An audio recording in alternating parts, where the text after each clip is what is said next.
ओम श्री साम शिवाय नमः। श्री शिव महापुराण प्रथम खंड पूर्वार्ध। आज हम इसके 10वें अध्याय का पाठ करेंगे। ओम श्री गणेशाय नमः। सृष्टि स्थिति आदि 5 कृत्यों का प्रतिपादन, प्रणव एवं पंचाक्षर मंत्र की महत्ता, ब्रह्मा विष्णु द्वारा भगवान शिव की स्तुति तथा उनका अंतर्धान होना। पिछले अध्याय में हमने पढ़ा था भगवान शिव जी ने अपने सकल तथा निष्कल रूप का महत्व बताया था और उसका वर्णन, पूजा पद्धति का वर्णन भी बताया था। आगे ब्रह्मा और विष्णु बोले, हे प्रभु, हम दोनों को सृष्टि आदि 5 कृत्यों का लक्षण बताइए। शिव जी बोले, मेरे कृत्यों को समझना अत्यंत गहन है, तथापि मैं कृपापूर्वक तुम दोनों को उनके विषय में बता रहा हूँ। हे ब्रह्मा और अच्युत्य, सृष्टि स्थिति संहार तिरोभाव और अनुग्रह, ये 5 ही मेरे जगत संबंधी कार्य हैं जो नित्य सिद्ध हैं। संसार की रचना का जो आरंभ है वह सर्ग है। मुझसे पालित होकर सृष्टि का सुस्थिर रूप से रहना ही उसकी स्थिति कहा गया है। उसका विनाश ही संहार है। प्राणों का उत्क्रमण ही तिरोभाव है। इन सब से छुटकारा मिल जाना ही मेरा अनुग्रह है। इस प्रकार मेरे 5 कृत्य हैं। इन मेरे कर्तव्यों को चुपचाप अन्य पंचभूत आदि वहन करते रहते हैं। जैसे जल में पड़ने वाले गोपुर बिंब में आवागमन होता रहता है। सृष्टि आदि जो 4 कृत्य हैं वे संसार का विस्तार करने वाले हैं। 5वां कृत्य अनुग्रह मोक्ष का हेतु है। वह सदा मुझ में ही अचल भाव से स्थिर रहता है। मेरे भक्तजन इस 5 कृत्यों को 5 भूतों में देखते हैं।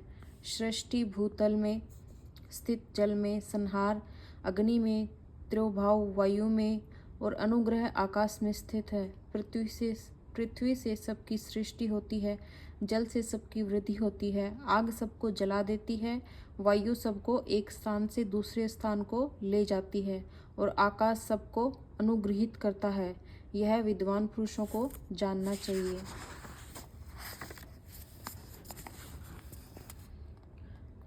इन 5 कृत्यों का भार वहन करने के लिए ही मेरे 5 मुख हैं।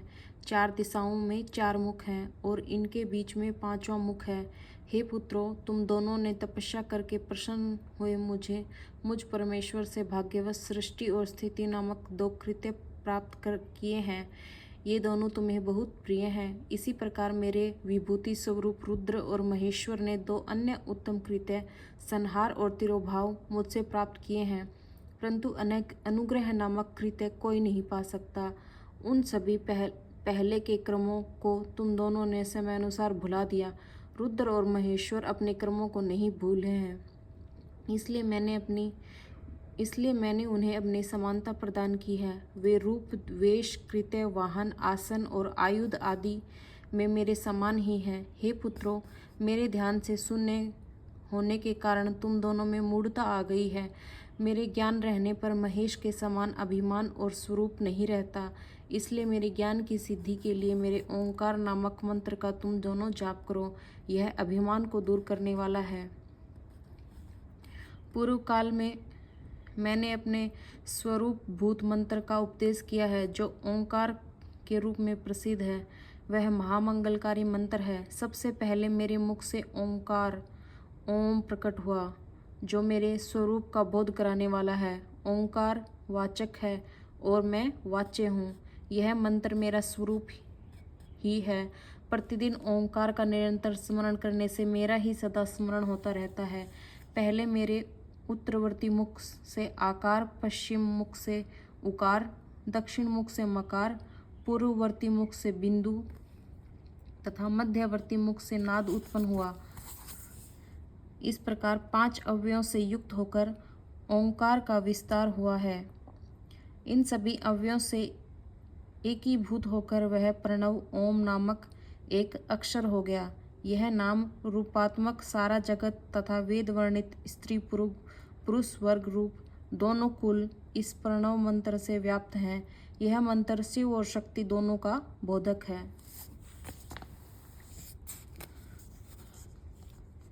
इसी प्रणव से पंचाक्षर मंत्र की उत्पत्ति हुई है जो मेरे सकल रूप का बोधक है।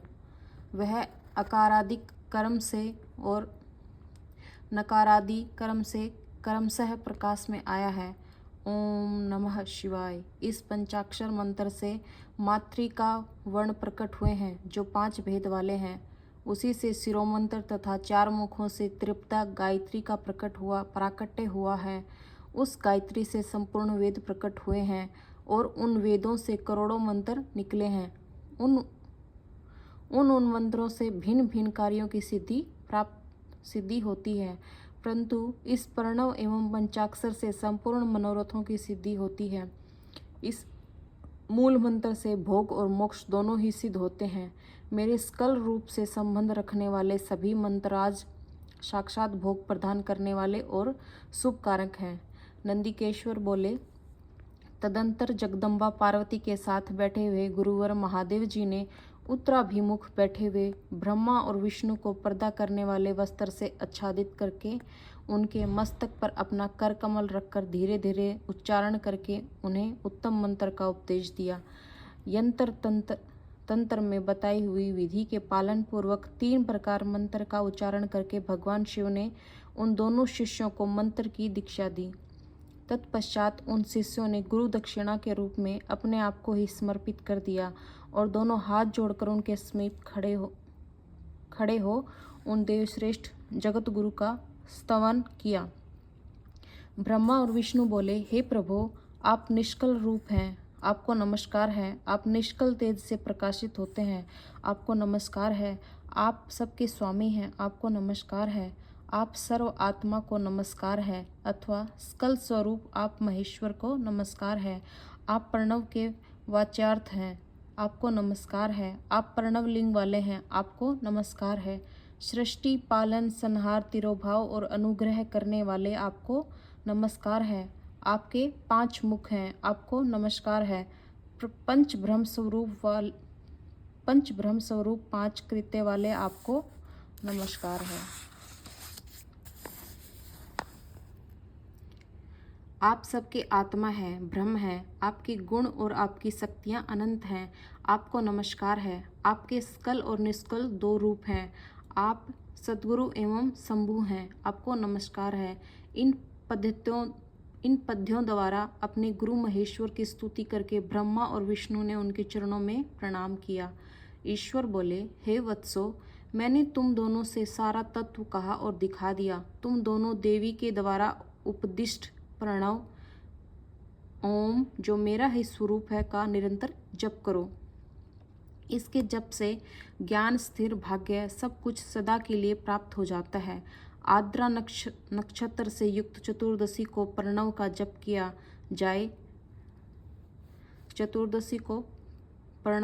किया जाए तो वह अक्षय फल देने वाला होता है। सूर्य की संक्रांति से युक्त महा आद्रा नक्षत्र में एक बार किया हुआ प्रणव जप कोटि गुने जप के फल देता है। मृगशिरा नक्षत्र का अंतिम भाग तथा पुनर्वसु का आदि भाग पूजा, होम तथा तर्पण आदि के लिए सदा आद्रा के समान ही होता है, यह जानना चाहिए। मेरा या मेरे लिंग का दर्शन प्रभात काल में ही प्रातः तथा संगव मध्याह्न के पूर्व काल में करना चाहिए।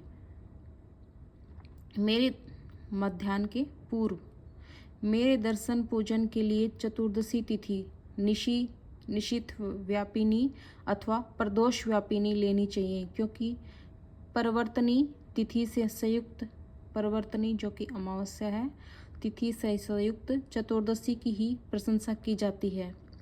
पूजा करने वालों के लिए मेरी मूर्ति तथा लिंग दोनों समान है, फिर भी मूर्ति की अपेक्षा लिंग का स्थान श्रेष्ठ है। इसलिए मुमुक्षु पुरुषों को चाहिए कि वे वेर से भी श्रेष्ठ समझकर, वेर का मतलब है मूर्ति से भी श्रेष्ठ समझकर लिंग का ही पूजन करें। लिंग का ओमकार मंत्र से और वेर का पंचाक्षर मंत्र से पूजन करना चाहिए। मतलब शिवलिंग का हमें ओम मंत्र से पूजन करना चाहिए और मूर्ति का ओम नमः शिवाय पंचाक्षर मंत्र से पूजन करना चाहिए।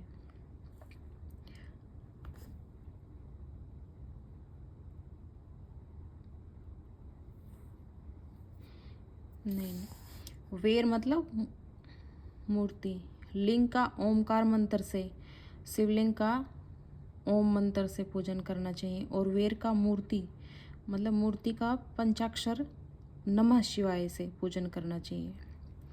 शिवलिंग की स्वयं ही स्थापना करके अथवा दूसरों से भी स्थापना करवाकर उत्तम द्रव्य में उपचारों से पूजा करनी चाहिए।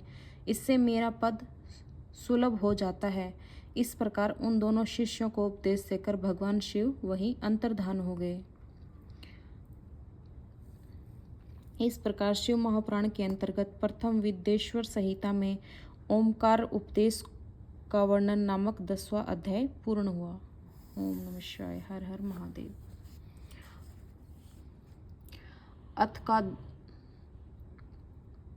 अथ एकादशो अध्याय 11वां अध्याय। शिवलिंग की स्थापना, उसके लक्षण और पूजन की विधि का वर्णन तथा शिव पद की प्राप्ति कराने वाले सत्कर्मों का विवेचन।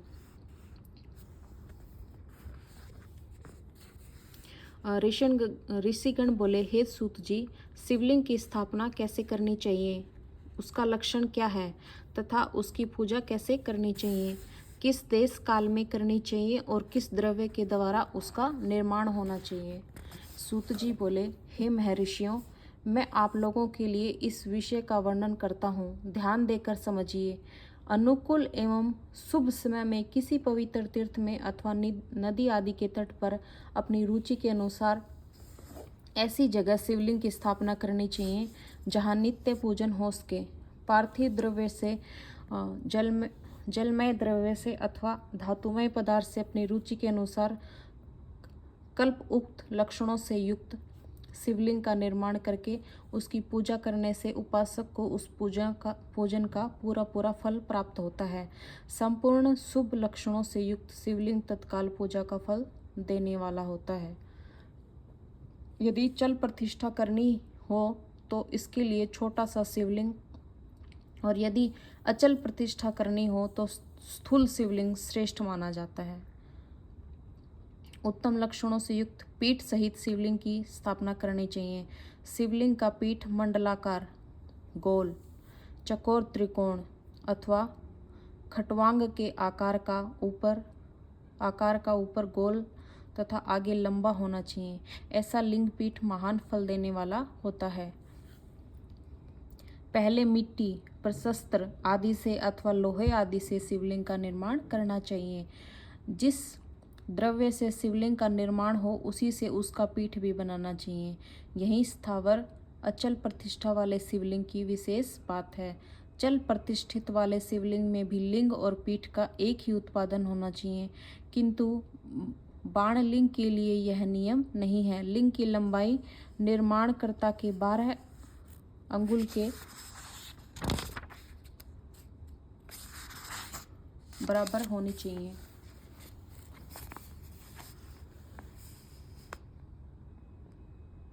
ऐसा ही शिवलिंग उत्तम कहा गया है। इसमें कम लंबाई हो तो फल में कमी आ जाती है, अधिक हो तो कोई दोष नहीं है।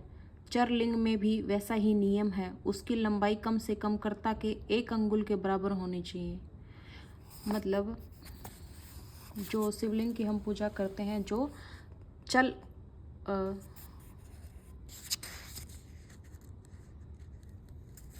एक सेकेंड, जो चल प्रतिष्ठा वाला होता है, मतलब जिसको हम उठा के इधर उधर रखते हैं, स्नान करवाते हैं, तो वो हमारे 1 अंगुष्ठ, ऐसा 1 अंगुष्ठ के जैसे इतना साइज तो कम से कम उसका होना चाहिए। और जो अचल शिवलिंग होता है, जो मंदिर आदि में विद्यमान होता है, जिसको हम हिलाते नहीं हैं इधर उधर, वो अचल प्रतिष्ठा वाला शिवलिंग होता है।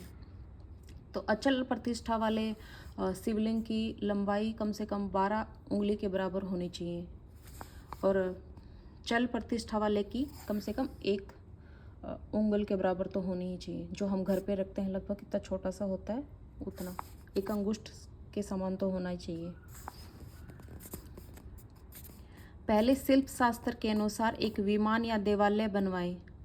जो देवगणों की मूर्तियों से अलंकृत हो, उसका गर्भगृह बहुत ही सुंदर, सुदृष्ट और दर्पण के समान स्वच्छ हो, उसे 9 प्रकार के रत्नों से विभूषित किया गया हो, उसमें पूर्व और पश्चिम दिशा में 2 मुख्य द्वार हों जहाँ शिवलिंग की स्थापना करनी हो।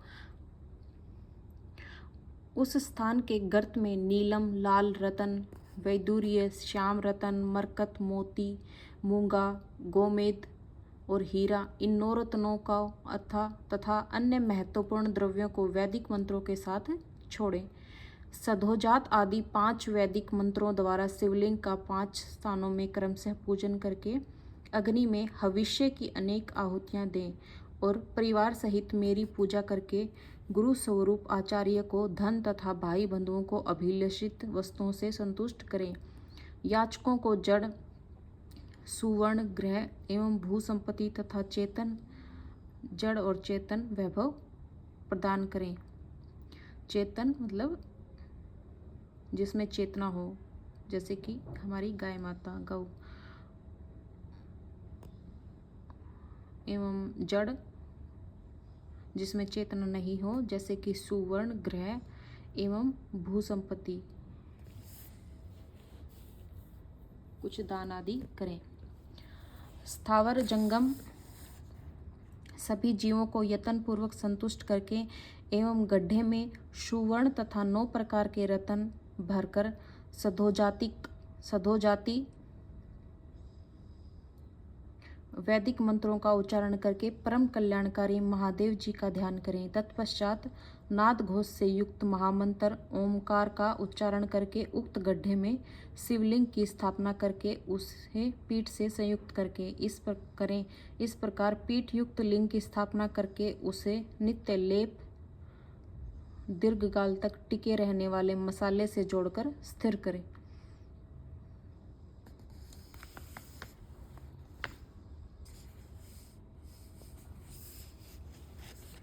इसी प्रकार वहाँ पंचाक्षर मंत्र से परम सुंदर मूर्ति की भी स्थापना करनी चाहिए। सारांश यह है कि भूमि संस्कार आदि की सारी विधि जैसे लिंग प्रतिष्ठा के लिए कही गई है, वैसे ही मूर्ति प्रतिष्ठा के लिए भी समझने चाहिए। अंतर इतना है कि लिंग प्रतिष्ठा के लिए प्रणव मंत्र के उच्चारण का विधान है, परंतु मूर्ति की प्रतिष्ठा मतलब वेर की प्रतिष्ठा पंचाक्षर मंत्र से करनी चाहिए। जहाँ लिंग की प्रतिष्ठा हुई है वहाँ भी उत्सव के लिए और बाहर सवारी निकालने आदि के निमित्त मूर्ति को रखना आवश्यक है। वेर को बाहर से भी लिया जा सकता है, उसे गुरुजनों से ग्रहण करें। बाह्य वेर वही लेने योग्य है जो साधु पुरुषों द्वारा पूजित हो। इसी प्रकार लिंग में और वेर में मतलब शिवलिंग में और शिव मूर्ति में भी की हुई महादेव जी की पूजा शिवपद प्रदान करने वाली होती है। स्थावर और जंगम के भेद से लिंग भी 2 प्रकार कहा गया है। वृक्ष, लता आदि को स्थावर लिंग कहते हैं और कृमि, कीट आदि को जंगम लिंग। सींचने आदि के द्वारा स्थावर लिंग की सेवा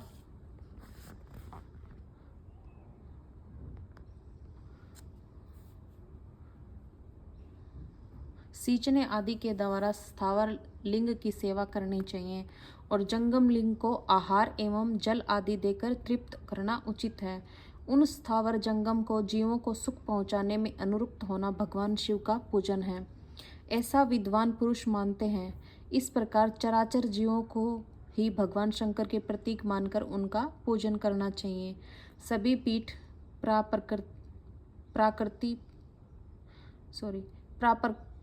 प्रकृति जगदम्बा का स्वरूप है और समस्त शिवलिंग चैतन्य स्वरूप हैं।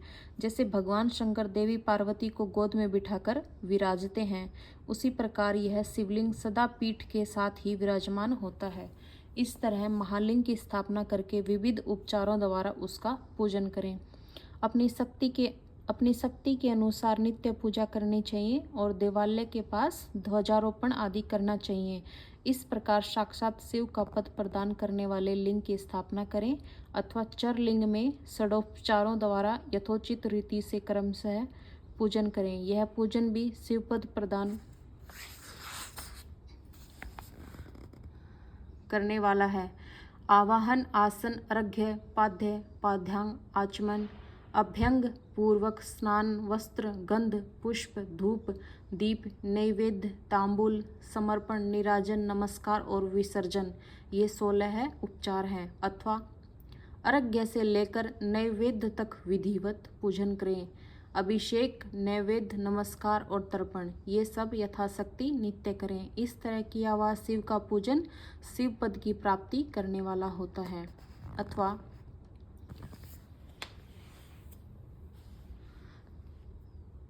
अथवा किसी मनुष्य के द्वारा स्थापित शिवलिंग में, ऋषियों द्वारा स्थापित शिवलिंग में, देवताओं द्वारा स्थापित शिवलिंग में, अपने आप प्रकट हुए स्वयंभू लिंग में तथा अपने द्वारा नूतन स्थापित हुए शिवलिंग में भी उपचार समर्पण पूर्वक जैसे तैसे पूजन करने से या पूजन की सामग्री देने से भी मनुष्य ऊपर जो कुछ कहा गया है वह सारा फल प्राप्त कर लेता है।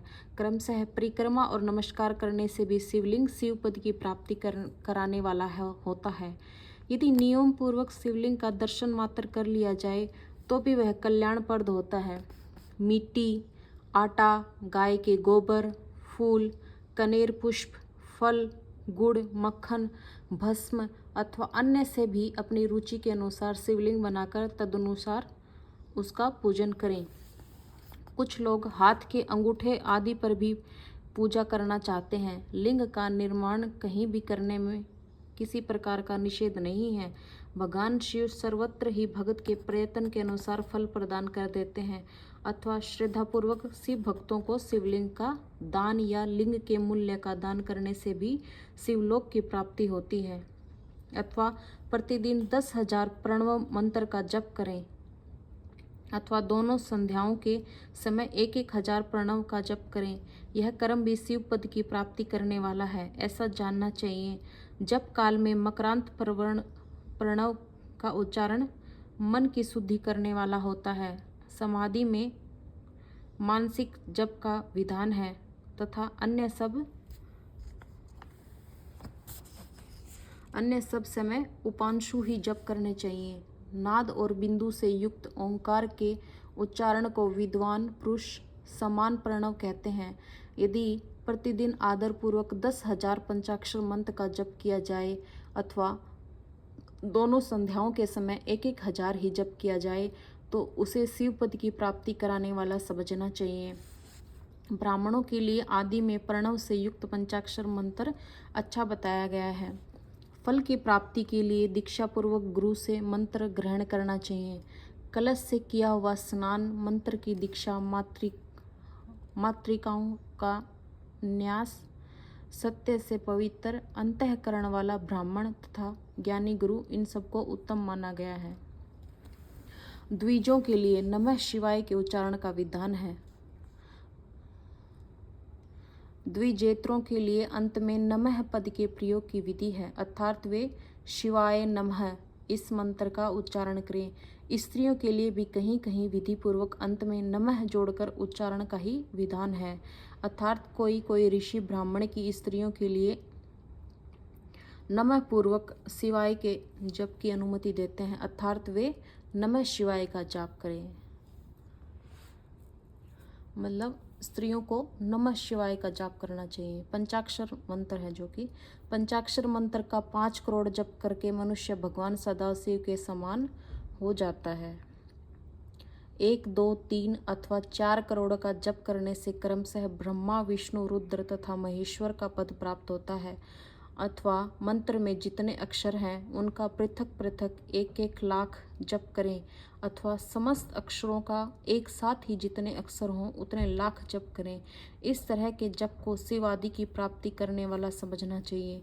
यदि 1,000 दिनों में प्रतिदिन 1 सहस्त्र जप के क्रम से पंचाक्षर मंत्र का 10 लाख जप पूरा कर लिया जाए और प्रतिदिन ब्राह्मण भोजन कराया जाए तो उस मंत्र से अभीष्ट कार्य की सिद्धि होती है। यहाँ पे एक नोट दिया गया है, मंत्राक्षरों का इतने धीमे स्वर में उच्चारण करें कि उसे दूसरा कोई सुन न सके, ऐसे जप को उपांशु कहते हैं।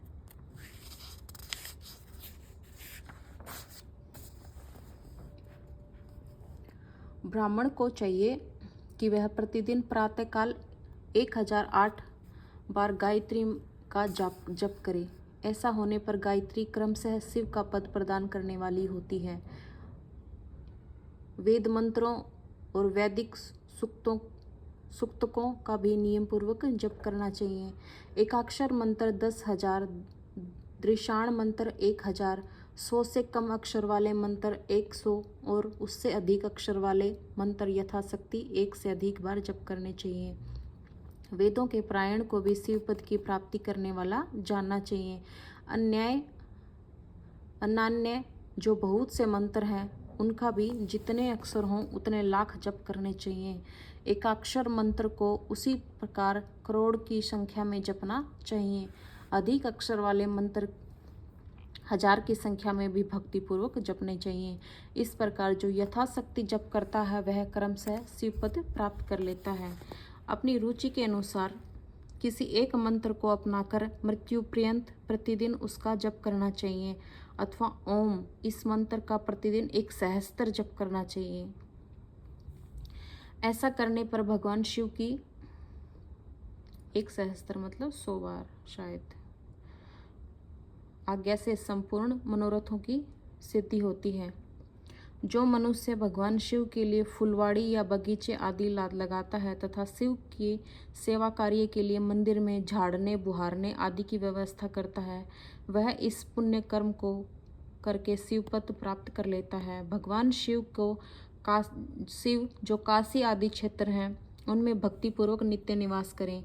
वे जड़ चेतन सभी को भोग और मोक्ष देने वाले होते हैं। अतः विद्वान पुरुष को भगवान शिव के क्षेत्र में मृत्यु पर्यंत निवास करना चाहिए।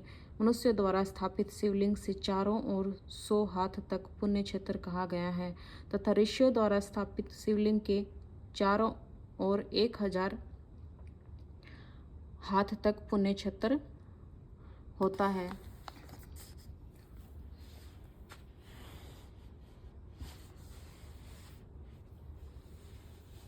इस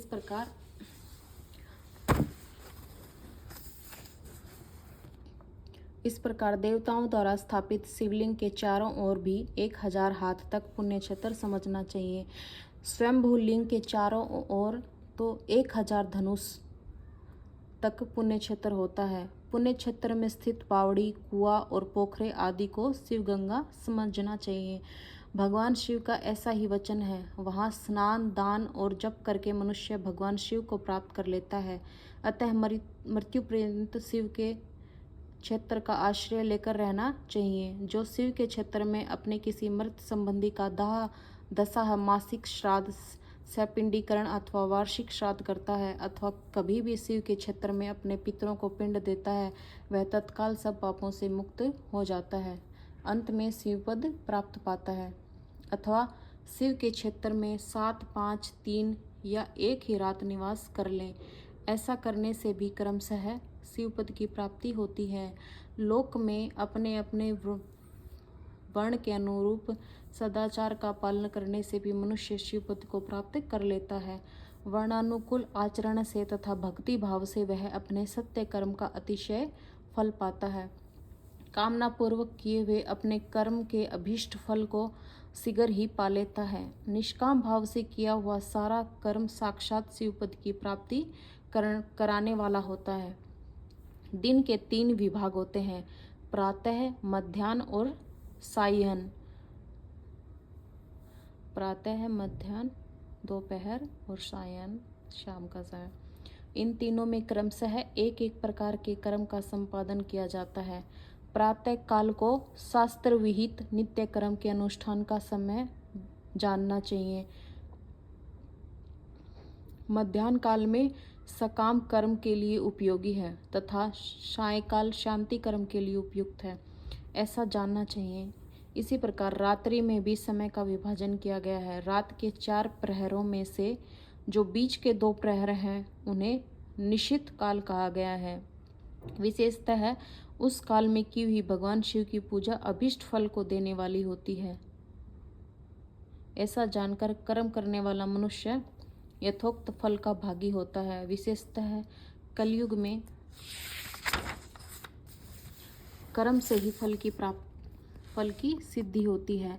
अपने अपने अधिकार के अनुसार ऊपर कहे गए किसी भी कर्म के द्वारा शिव आराधन करने वाला पुरुष यदि सदाचारी है और पाप से डरता है तो वह उन कर्मों का पूरा पूरा फल अवश्य प्राप्त कर लेता है। ऋषिगण बोले, हे सूत जी, अब आप हमें पुण्य क्षेत्र बताइए जिनका आश्रय लेकर सभी स्त्री पुरुष शिवपद प्राप्त कर लें। हे सूत जी, योगीवरों में श्रेष्ठ शिव क्षेत्रों तथा शैवगमों में शिव विषयक शास्त्रों का भी वर्णन कीजिए। सूत जी बोले, हे ऋषियों, सभी क्षेत्रों और अगमों का वर्णन श्रद्धापूर्वक सुनिए। इस प्रकार श्री शिव महापुराण के अंतर्गत प्रथम विदेश्वर संहिता में शिवलिंग की पूजा आदि का वर्णन नामक 11वां अध्याय पूर्ण हुआ। नमः शिवाय। भगवान शिव की कृपा आप सभी पे बनी रहे। हर हर महादेव। श्री शिवाय नमस्तुभ्यम।